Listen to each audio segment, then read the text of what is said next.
Et d'autres jeunes, parfois de la même tranche d'âge que les finalistes aux épreuves d'examen d'État, n'ont pas droit à cette session. Ils se retrouvent souvent en conflit avec la loi. Pourtant, tout n'est pas fini. La société peut les récupérer, les encadrer et le rendre utile. C'est ce que vient d'être fait avec des jeunes délinquants pris en charge par le projet Jeunesse sobre, communauté plus saine. Après l'accompagnement psychothérapeutique, ils étaient en randonnée finale avant le retour à la vie normale dès le 1er septembre. Ces jeunes sont à une étape importante de leur vie. Ils sortent de la délinquance et ont dit oui au retour à la vie normale.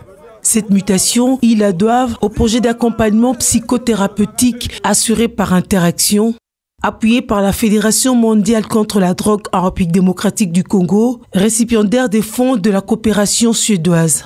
Ce sont des bénéficiaires du projet Jeunesse sobre, communauté plus saine dans sa phase pilote axée sur la commune de Kinshasa avec incidence sur les communes de Barumbu et Selembao. Cette randonnée marque la fin de la formation et les débuts de la réinsertion sociale. La Fédération mondiale contre la drogue en RDC, récipiendaire du fonds de la coopération suédoise, s'est dit heureuse de cet aboutissement. Il s'agissait d'un accompagnement mental et psychosocial.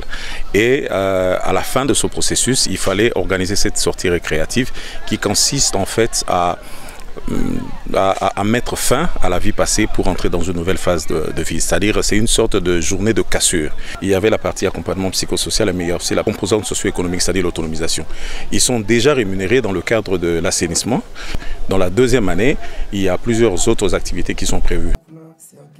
Cette journée récréative a atteint son point culminant lorsque les ex-Kuluna ont écrit sur des bouts de papier les vieilles mauvaises habitudes et brûlé les 10 papiers. Preuve qu'une page sombre s'est tournée. Interaction, qui a assuré la lutte contre les violences urbaines par l'assainissement et l'emploi des jeunes, sait que le projet ne couvre que 3 ans pour 1500 jeunes, mais le travail demeure énorme, donc requiert la participation de tous.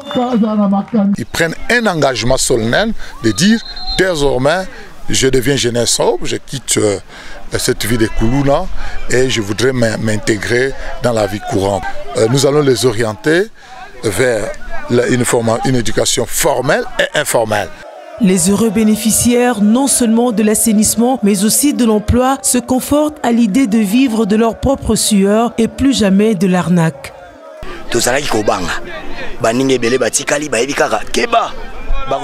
Nous avions peur des annonces des navettes pour Kanyamakasisi. Nous avons changé, nous tous ici, grâce à Interaction.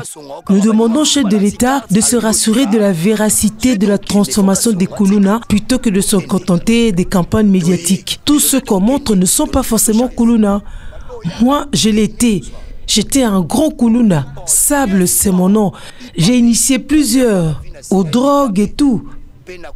Mais aujourd'hui, je suis un bon citoyen.